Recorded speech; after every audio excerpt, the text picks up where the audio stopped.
"Dad," said Beckett, pressing his small nose against the rain-streaked car window. "That girl on the corner, she has the same face as the lady in your office painting." Lawson Greer had been on a call with his senior partners when his 9-year-old son said those words. The phone slipped from his grip. He followed Beckett's pointed finger toward the mouth of an alley between a pawn shop and a Vietnamese restaurant on East Hastings Street, and the world as he had arranged it, carefully and deliberately over the past 9 years, came undone in a single breath. She was slight and dirty, maybe 10 or 11, hunched inside a jacket 2 sizes too large. Her dark hair hung in matted ropes across her face. But her chin, God, her chin was the same shape as Faye's, and her brow, and the way she held herself even in exhaustion, with that peculiar quiet dignity that Lawson had loved about his wife from the very first time they met, at a fundraiser in Yaletown 16 years ago when she'd been laughing at something across the room, and he'd forgotten entirely who he was supposed to be talking to. The girl glanced up. Their eyes locked through the tinted glass for one suspended moment, and Lawson felt the blood leave his face. Faye had been dead for 9 years. He knew this. He had the death certificate. His father had handled everything after the accident on the Coquihalla, the identification, the private cremation, the quiet service at the chapel in West Vancouver. Sheridan Greer had been the one to carry Lawson through those first months, steady and certain in a way that Lawson had been grateful for every single day since. He had not questioned any of it. He had been too destroyed to question anything. "Stop the car," he said. "Hendricks, stop the car." But by the time the driver had pulled to the curb and Lawson had stepped out into the October drizzle, the girl was gone. He stood on the wet sidewalk in his good coat, turning in every direction, finding nothing but strangers and rain. Beckett had pressed himself as far forward as his seatbelt would allow and was watching through the window with an expression Lawson recognized. The same look the boy wore when he'd dreamed something that troubled him and was trying to locate its edges in the waking world. "She's gone," Lawson said, climbing back in. "I know," Beckett said simply, "but we saw her, Dad, that counts." Lawson looked at his son for a moment. Then he made a phone call he'd been carrying in the back of his mind for years, without ever knowing why. Crispin Doyle's office was on the 4th floor of a converted heritage building in Chinatown, above a tea shop that smelled of dried chrysanthemum. He was 61 years old and had spent 32 of those years working cases that other people didn't want the answers to. He listened to Lawson without interrupting, which Lawson appreciated. "The death certificate was processed through St. Paul's," Lawson said. "The attending physician was a Dr. Elmore Vance. Faye was cremated within 48 hours. My father arranged everything. I didn't think to look at any of it closely. I was 30 years old, and my wife had just died. I was raising a 3-month-old by myself." Crispin had a yellow legal pad in front of him and a pen he hadn't touched yet. "What do you want me to find?" "I want to know if it's real," Lawson said. "The death certificate, the accident, all of it." He expected pushback. He expected to be told he was grieving in a strange, belated way, or that his son's imagination had gotten to him. Instead, Crispin picked up his pen and started writing. "I'll call you in 48 hours, he said. He called in 36. The death certificate bore the name of a physician who had surrendered his BC medical license 11 years ago, following an investigation into fraudulent documentation. Not the kind of thing that made the papers, but the kind that left a trail in College of Physicians records. The accident appeared nowhere in ICBC claim files or RCMP incident logs for the Coquihalla corridor in the relevant window. The cremation order had been signed by Sheridan Greer personally before any formal identification was completed. There was a private facility, Crispin continued, and his voice had gone careful in a way that told Lawson the next part was what mattered most: Pinecroft Residential Center. It's operated as a mental health and addiction treatment retreat situated near Merritt in the interior. Not publicly listed. I found it through a shell corporation connected to a numbered company your father has held a stake in for 16 years. There's a patient admitted under the name Lorraine Calvert. The physical description: dark hair, green eyes, small build, age at admission consistent with Faye's, matches. The admission date is 3 weeks after the supposed accident. Lawson put down the phone, walked to his private washroom and locked the door. He stood over the sink with his hands gripping the basin and looked at himself in the mirror for a very long time. His father had buried his wife alive. And somewhere in a foster system intake file 9 years old, there was a daughter he had never known existed. Because Sheridan had told him in those dark first weeks that the baby had also died in the accident. Lawson had been given only Beckett, the infant who'd survived. He had never thought to ask why his wife's body couldn't be viewed. He had never thought to ask anything at all. He had been 30 years old and too destroyed to question anything, and his father had counted on exactly that. Lark had learned to read people the way most children learn to read books, out of necessity, slowly at first, and then all at once. She could tell within 30 seconds of approaching a stranger whether they were the kind who would pretend not to see her or the kind who would call someone. She could identify social services workers by their shoes. She had learned, through trial and error and a few bad winters, which warming centers on the downtown east side were safe and which weren't. She had not, however, anticipated the woman who sat down next to her outside the library on Hastings and simply opened a thermos of tea. "You don't have to talk," the woman said. She had gray-streaked hair and reading glasses pushed up on her head, and she poured a second cup of tea without being asked and set it on the bench beside Lark. "I'm just having a sit. Cold morning." Her name was Odette Renault, and she worked for a small non-profit out of a church basement in East Van. But on that morning she was just a woman with tea who asked nothing and took up space with a practiced stillness that Lark recognized, somehow, as genuine. After 20 minutes, Lark picked up the tea. She hadn't meant to come back to this part of the neighborhood. Something had drawn her here. The same pull she felt whenever she came near this particular stretch of the city, which she mostly avoided. Too many feelings that weren't quite memories. A warm hand, a voice singing something she couldn't reconstruct, a smell she associated with safety that she couldn't name.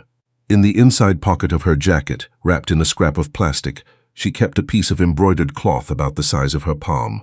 Old fabric, soft at the edges, with faded blue thread on white linen. It read, in looping cursive, "My little," and then the rest was gone. Worn away, or cut. She had carried it for as long as she could remember. The group home had told her it had been found with her at intake. No one knew where it had come from. She took it out sometimes and ran her thumb over the stitching. "My little," something. "Cold?" Odette asked, not looking at her. "No," said Lark, then yes. Odette reached into her bag and produced a pair of wool socks, still packaged. She held them out without ceremony. Lark took them. "Same time tomorrow if you want," Odette said, standing, "or not. Either's fine." Lark watched her go. She stayed on the bench another hour, turning the thought over. She wasn't used to things being fine either way. They met again the following Tuesday, and the week after that, and gradually the way trust accumulates, not through grand gestures but through small reliable ones. Lark began to arrive a little earlier and leave a little later. On the 4th or 5th week, she found herself taking out the cloth. She laid it on her knee. Odette looked at it without reaching for it. "Someone made this for you," Odette said. "I don't know who." "The stitching is small, someone who sews well, someone who took her time." Odette paused. "May I?" Lark handed it over. Odette turned it in the pale winter light, ran her thumb along the worn edge. "There's more text here," she said quietly. "The threads faded but the needle left a mark in the linen. You can see the impression at an angle." She held it to the light. "My little Lark." She lowered it. "That's what it says, the whole phrase, my little Lark." The name settled over Lark like something arriving home after a very long journey. She had never told anyone what she called herself. The group home had used the surname on her intake form and a rotating series of first names given by whoever processed her paperwork. She had given herself Lark at age 7, without knowing why, the way you sometimes claim a word before you understand it. She had thought it was just something she'd invented. "Someone called me that," she said. Her voice was very quiet. "Didn't they?" "I think so, sweetheart," said Odette. That evening, she told Lark about a man named Lawson Greer, who was looking for his daughter. She did it carefully, sitting side by side, on the church steps under the awning with the rain coming in around them, and she let Lark ask questions, and let her also fall silent, stare at the middle distance the way she did when she was processing something large. The only thing Lark finally asked was this: Does she know I'm looking too? The woman, my mother. Odette hesitated only a moment. I believe she has never stopped thinking about you, she said. Not for a single day. Lark pressed the cloth against her chest. Above the church, the first cold stars of November were beginning to appear. Okay, she said, which was the closest she could come to yes. Tamsin Lau had been covering corporate accountability for the Globe and Mail's Vancouver bureau for 11 years, and she had a particular talent for following money through the layers of numbered companies and holding corporations that constituted BC's private healthcare landscape. She'd been working a related story for 4 months before Lawson called her. You're already looking at Pinecroft, she said. What do you know about it? I know it's been operating without independent oversight for at least a decade. I know its board is connected to 3 other facilities with similar structures, and I know it's had patients admitted under circumstances that didn't involve their consent. She paused. How many? At least one I know of personally, Lawson said. My wife. They met the next morning, and Tamsin brought her notes, and Lawson brought Crispin's files, and they sat for 3 hours going through documents that told a story so clear and so terrible that Tamsin had to set down her cup at one point and simply look out the window. Sheridan Greer had arranged Faye's institutionalization 9 years earlier, shortly after Faye had discovered financial irregularities in the company's handling of a series of land acquisitions on Vancouver Island. Transactions that, examined carefully, constituted money laundering on a scale that could have ended the Greer empire and sent Sheridan to federal prison. Faye had been compiling documentation. Sheridan had found out. The solution he chose solved 2 problems at once. It silenced Faye before she could go to authorities, and it removed from the family what Sheridan had written, in one memo Crispin obtained, as the instability she would bring to this legacy. Faye's daughter, Lawson and Faye's first child, born 3 years before Beckett, had been placed into the foster system under a false name. Sheridan had told Lawson the baby had also died in the accident. Lawson had raised only Beckett, never knowing he had a daughter who'd spent years moving through the system before ending up on the streets. In the nurse's notes from Pinecroft's early years, Tamsin said quietly, she asked about her girl constantly. Before they increased her medication, she would ask the staff to find her. She called her. Tamsin looked up. She called her little Lark. The nurses noted it because she repeated it so often. My little Lark. Even when they sedated her, she'd murmur it. Lawson sat very still. Outside the coffee shop windows, Vancouver went on being its ordinary self, buses and umbrellas and the smell of salt water, and inside, the shape of everything he had believed about the past 9 years continued to collapse. Crispin's contact at Pinecroft was a registered nurse named Beverly Okafor, who had worked there for 6 years and had been documenting her concerns in a personal notebook she kept at home. She was frightened, but she was tired of being frightened. And when Crispin called, she met him in a park in Merritt and placed the notebook on the picnic table between them without being asked. Faye is not mentally ill, Beverly said. She never has been. She is the most methodical, determined person I have ever worked with. They adjusted her medication 9 times, never for clinical reasons. The adjustments always came after she tried to communicate.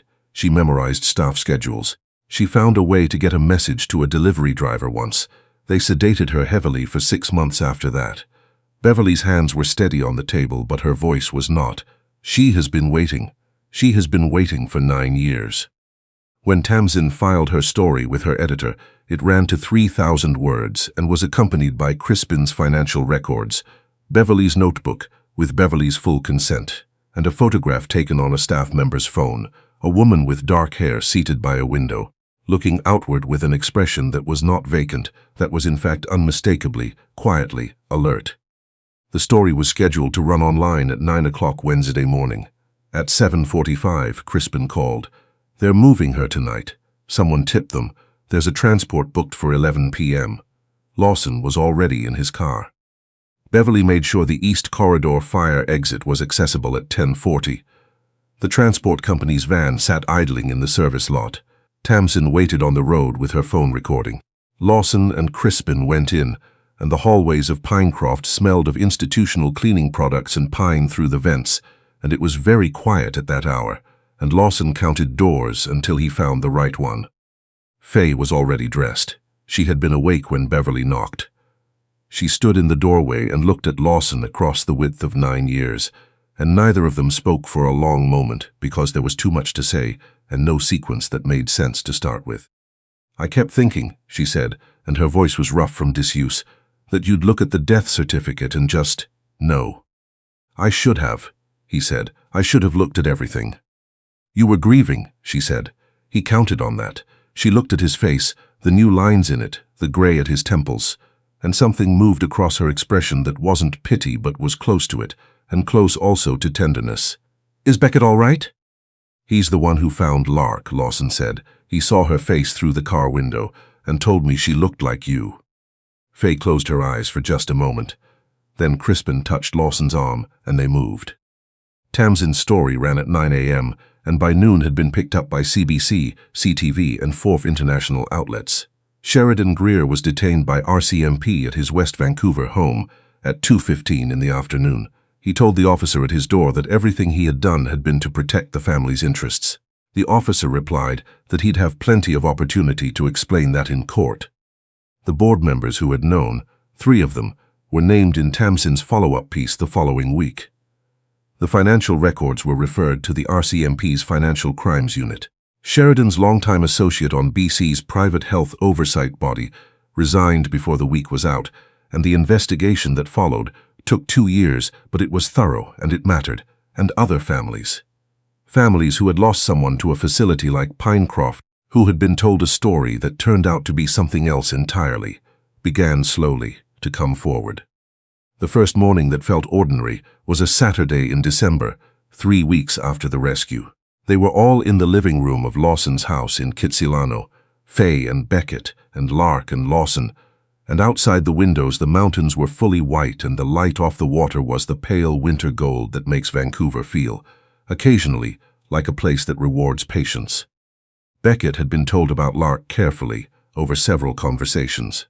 He was 9, and the concept required some rearranging of the world as he'd understood it, but what he'd finally said, sitting at the kitchen table with his father's hands over his, was, "So, she's the person I kept dreaming about." Lawson had asked what the dreams were like.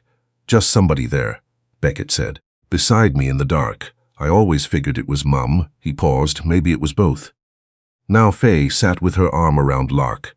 Lark, who was not yet easy with being held but was permitting it, which was itself an extraordinary thing, while Beckett showed his sister something on his tablet with the focused intensity he brought to everything, and Lark was listening with that expression she had, skeptical, then curious, then reluctantly engaged.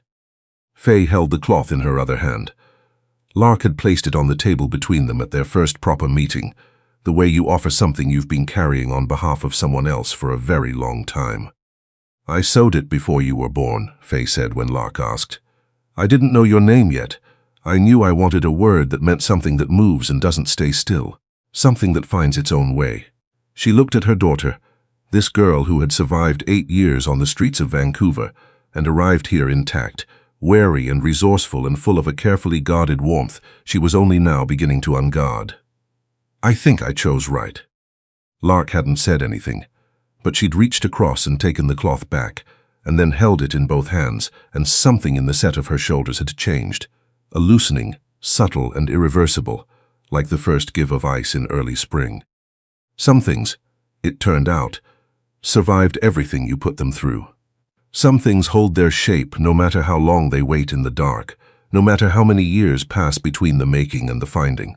Faye had stitched her daughter's name into the world before the child even had one, had imagined her, wanted her, held her in careful blue thread against whatever came next. Outside the windows, the December light shifted and brightened over the water. The mountains held their snow. Inside, the family sat together in the kind of quiet that isn't empty but full of all that was lost, and the extraordinary, unearned fact of what had been found, and the long, unhurried work of learning, after everything, how to simply be. Lark pressed her thumb along the letters and felt them, each one, and did not look away from the light.